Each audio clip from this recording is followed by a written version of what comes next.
Në Kalan e Borshit, prej disa muajsh po vijojnë punimet restauruese, të cilat janë përqendruar në përforcimin e masivit shkëmbor, mbi të cilin ngrihet xhamia, stabilizimin e shpatit për sigurinë e vizitorëve, si dhe ndërhyrje përforcuese në rrugën hyrëse të Kalas për të përmirësuar aksesin. Kemi të bëjmë me një sit i cili lidhet me histori, gjetje, mure perimetrale të deri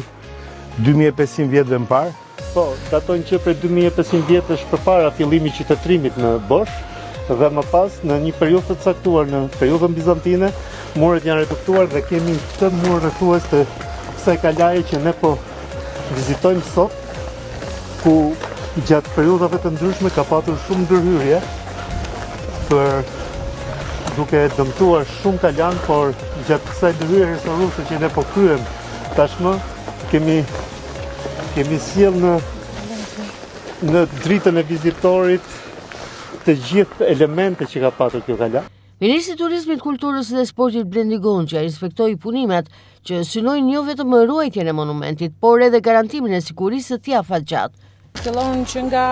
sigurimi i aksesit për në kala dhe sigurimi i rrugës hyrëse për në kala, përforcimi i shkëmbit, mbi të cilën është mbështetur xhamia, i cili është shumë i aksidentuar, edhe konservimi strukturor, stabilizimi strukturor i xhamisë, e cila kishte çarje të shumta që rrezikonin edhe dëmtimin e vetë xhamisë, por edhe pikturat që ka brenda, dhe stabilizimi strukturor në disa nga pikat e kalas e mureve të cilat ishin të dëmtuara dhe kishin çarje të mëdha,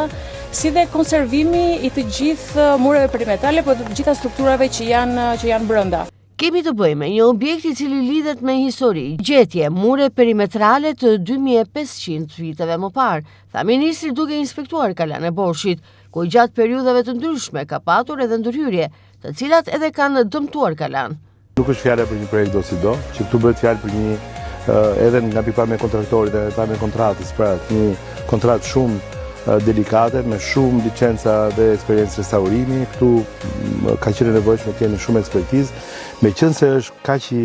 rrallë dhe i vështirë dhe i komplikuar si proces. Ne kemi ekipin e ekspertëve të konservuesve, të cilët merren me konservimin e pikturave murale që janë brenda në xhami. Ndërhyrja aktuale është shumë komplekse, pasi vështirësitë fillojnë që nga sigurimi i rrugës për në kala, përforcimin e shkëmbit mbi të cilin është vendosur xhamia, si dhe stabilizimin strukturore të tjera. Një komponent i rëndësishëm i projektit është po ashtu edhe stabilizimi strukturor, si dhe konservimi i vetë kalas, rjetëzimi i mureve, bedenave, si dhe restaurimi i xhamisë, ku po kryen ndërhyrje në murator, përforcim të elementëve të dëmtuar, si dhe restaurim të pikturave murale, duke ruajtur autenticitetin si dhe vlerat historike të saj.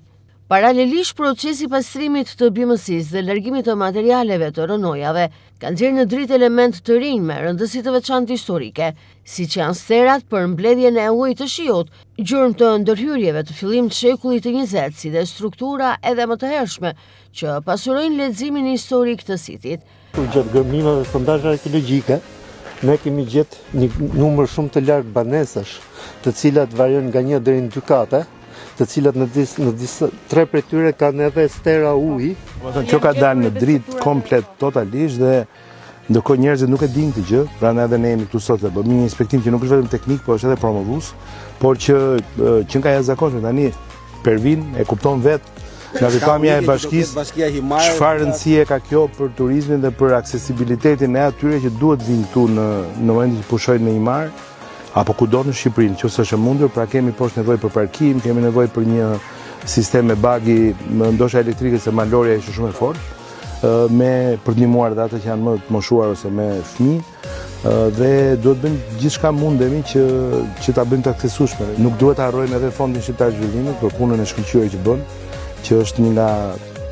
nga zbatuesit më të mirë në Republikë. Duhet ta përmendim edhe rëndësinë që fondi po i jep këtyre projekteve dhe duhet vazhdojmë me këtë rrugë. Këto zbulime tregojnë se ndërhyrja shkon përtej restaurimit fizik, duke kontribuar edhe në njohjen më të thellë të historisë së Kalas, si dhe rritjen e potencialit të saj si destinacion kulturor. Punimet po zbatohen duke u monitoruar nga Drejtoria Rajonale e Kulturës Vlorë, fal edhe financimit nga Banka Botërore përmes Fondit Shqiptar të Zhvillimit. Synohet edhe vijimi një menaxhimi të integruar me Bashkinë e Himarës për transportin e gjelbër të turistëve, përmirësimin e lagjeve poshtë kalas, si dhe promovimin turistik.